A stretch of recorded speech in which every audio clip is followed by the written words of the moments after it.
बधाई। वाह,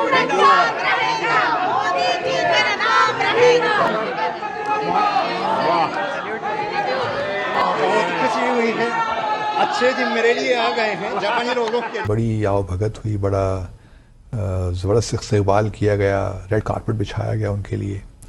लेकिन मैं मुबारकबाद तो देता हूँ भारत को। Indian Prime Minister Narendra Modi is about to kick off a 3-day trip to Japan. उनकी कोई भी कॉन्फ्रेंस देखें या उनका कोई भी इजलास देखें या किसी जगह पे वो मीटिंग कर रहे हो तो आपने उनके चेहरे को गौर से देखना है, बड़े ही पुर इत्मीनान नजर आते हैं। अमेरिका चाहता है कि उसको एक्सेस मिले इंडियन मार्केट्स के ऊपर, फुल एक्सेस मिले इंडियन मार्केट्स के अंदर, मगर इंडिया ये नहीं चाहता। इंडिया कहता है कि हमें अपनी इकोनॉमिक, पॉलिटिकल और सोशल सॉवरेंटी आजादाना तरीके से चलानी होगी। हमारे मतलब एक वहां पे इंडियन प्राइम मिनिस्टर है, हमारे देखें एक भी इनमें से मैच नहीं कर सका परफॉर्मेंस को। और जापान ने इतनी बड़ी इन्वेस्टमेंट इसी दिन पर कर भी दी। जीएसपी प्लस स्टेटस मिलता है जिसके ऊपर रियायतें ही मिलती हैं, इजियर एक्सेस मिलती है यूरोपियन मार्केट्स के अंदर।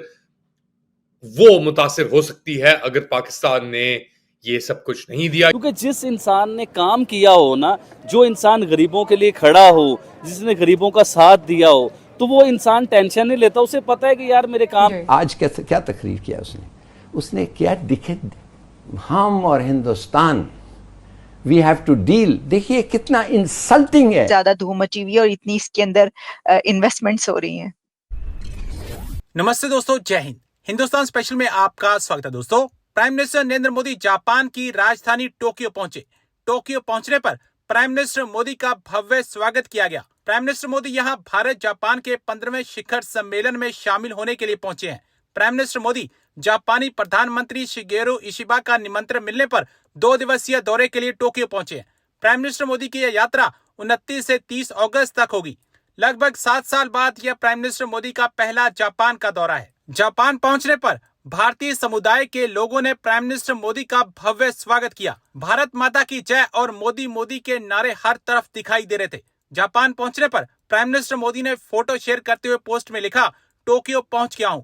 भारत और जापान अपने विकासात्मक सहयोग को निरंतर मजबूत कर रहे हैं और मैं इस यात्रा के दौरान प्रधानमंत्री इशिबा और अन्य लोगों से मिलने के लिए उत्सुक हूं, जिससे मौजूदा साझेदारियों को और मजबूत करने और सहयोग के नए रास्ते तलाशने का अवसर मिलेगा। उनकी कोई भी कॉन्फ्रेंस देखें या उनका कोई भी इजलास देखें या किसी जगह पे वो मीटिंग कर रहे हो तो आपने उनके चेहरे को गौर से देखना है, बड़े ही पुर इत्मीनान नजर आते हैं। क्योंकि जिस इंसान ने काम किया हो ना, जो इंसान गरीबों के लिए खड़ा हो, जिसने गरीबों का साथ दिया हो, तो वो इंसान टेंशन नहीं लेता। उसे पता है कि यार मेरे काम के ऊपर। वो अभी आए इंडिया के किसानों के ऊपर। आपको पता है ध्रुव रोटी साहब ने एक वीडियो बनाई इंडिया के किसानों के ऊपर कि किसानों के साथ बहुत बड़ा जुल्म हो गया, किसानों को लूट लिया, ये हो गया। आपको आइडिया नहीं है कि चंद साल आप पीछे चले जाएं। राठी साहब तो खैर ये बात आपको बताएंगे नहीं, क्योंकि उन्होंने वो बात बतानी है जिस काम के लिए उन्हें अनाउंस किया गया है, जिस काम के लिए उन्हें अनाउंस किया गया हुआ है। क्या आपने यही बातें करनी है, तो उन्होंने वही बातें करनी है। कि इंडिया के प्राइम मिनिस्टर को पता था कि मैंने इन चीज़ों को किस तरह यूज़ करना है।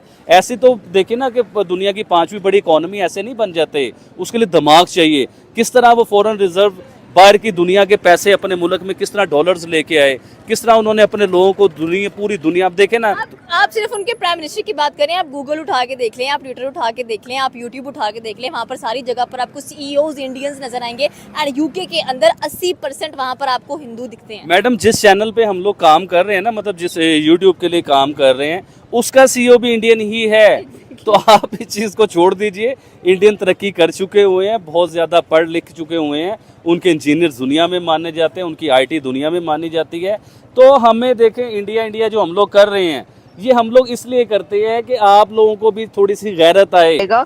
और जापान ने इतनी बड़ी इन्वेस्टमेंट इसी दिन पर कर भी दी। आपके प्राइम मिनिस्टर नरेंद्र मोदी साहब ने इसको इनॉग्रेट किया।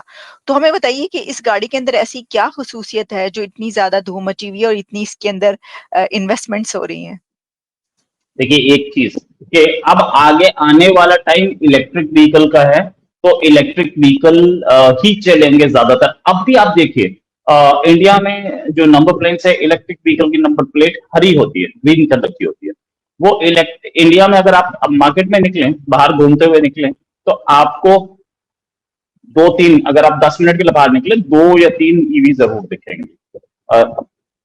अभी एट द मोमेंट 4% जो है, तकरीबन 4%, 4 से 5 के बीच में इलेक्ट्रिक व्हीकल सेल्स हैं इस समय भी मार्केट में।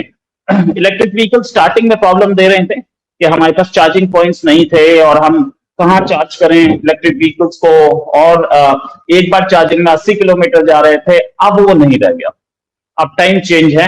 अब ऐसा टाइम है कि आपको अगर चार्ज करना है इलेक्ट्रिक व्हीकल को तो कहीं पे भी चार्जिंग पॉइंट्स हमारे पास अवेलेबल हैं। पहली चीज, आधे घंटे के अंदर अंदर वो चार्ज हो जाता है। हो सकता है 1 घंटे में चार्ज हो और वो 200-250 किलोमीटर तक जाता है 1 घंटे के चार्ज में। 15 मिनट में भी अभी नए व्हीकल्स आने वाले हैं, सुन रहे हैं 15 मिनट में चार्ज कर देता है, 15 मिनट्स में चार्ज करके और उसको सीधे ले जाता है, उसको मतलब ले जाएगा 250-300 किलोमीटर। तो अगर 15 मिनट की चार्जिंग में या 1 घंटे की चार्जिंग में भी वो 250 किलोमीटर जा रही है तो not bad, it is wonderful. और धीरे धीरे करके टेक्नोलॉजी बेटर होगी। ये मारुति की पहली, मारुति इंडिया की लार्जेस्ट कंपनी है, Maruti Suzuki. In fact Maruti was an Indian venture जिसे संजय गांधी ने शुरू किया था और उसके साथ उसका कोलैबोरेशन सुजुकी के साथ था। बाद में मनमोहन सिंह गवर्नमेंट ने गवर्नमेंट ऑफ इंडिया के सारे स्टेक्स सुजुकी को बेच दिए, तो सुजुकी इसका सिंगल लार्जेस्ट ओनर हो गया। एंड मारुति सुजुकी एक खूबी और है, मारुति सुजुकी जो इंडिया की कंपनी है वो अपनी पेरेंट कंपनी सुजुकी मोटर्स से बड़ी कंपनी है, चाहे उसे मार्केट वैल्यू में बोले, चाहे उसे प्रोडक्शन में बोले, किसी भी एंगल से। इससे पहले हमारे पास, मैं खुद हैरान था कि सुजुकी इतना डिले कैसे हुआ ईवी प्रोडक्शन में, इलेक्ट्रिक व्हीकल प्रोडक्शन में। टाटा के पास 4-5 गाड़ियां हैं, बल्कि 4-5 से ज्यादा हैं जो कि हम टाटा प्रोड्यूस कर रहे हैं इलेक्ट्रिक में। टाटा मोटर्स इनफैक्ट बहुत अच्छा, इसका मतलब है ये कि ये इंडिया की फर्स्ट इंडिया मेड या मेक इन इंडिया नहीं है, ये इससे पहले ईवी आप लोगों के पास है अपनी? ओके। टाटा मोटर्स के पास हैं, 3-4 हैं, 4 से ज्यादा है बल्कि। लेकिन वो ये मारुति की फर्स्ट है। मारुति जो है सिंगल लार्जेस्ट कंपनी है इंडिया की, 40% मारुति के पास शेयर है। और मारुति को लोग पसंद भी इसलिए करते हैं कि उसकी मेंटेनेंस बहुत लो है। अगर आप बोले तो मारुति का साइड में जो शीशा लगा है आपको वो बहुत सस्ते में 1500 के आसपास मिल जाएगा, बाकियों का वो महंगा है। उसका फ्रंट में शीशा, अच्छा स्पेयर पार्ट्स जो हैं, जो नॉन इम्पोर्टेंट स्पेयर पार्ट्स हैं वो भी आराम से मिल जाते हैं, कश्मीर टू कन्याकुमारी मिल जाते हैं। उसको ठीक करने वाला मैकेनिक भी कश्मीर टू कन्याकुमारी मिल जाता है। इसलिए मारुति ने पिछले तकरीबन 50 साल में अपने एक वो बनाया है, अपनी एक जिसे बोलते हैं कि अंदर 50 के आसपास बोलूं तो 40 से 45 के बीच में तो ये मारुति कार्स हमने देखा है कि चल रही है इंडिया में। अपना एक नेटवर्क बनाया है, अपनी एक पकड़ बनाई है, और उस पकड़ का फायदा यह है कि ईवीज आ रहे हैं।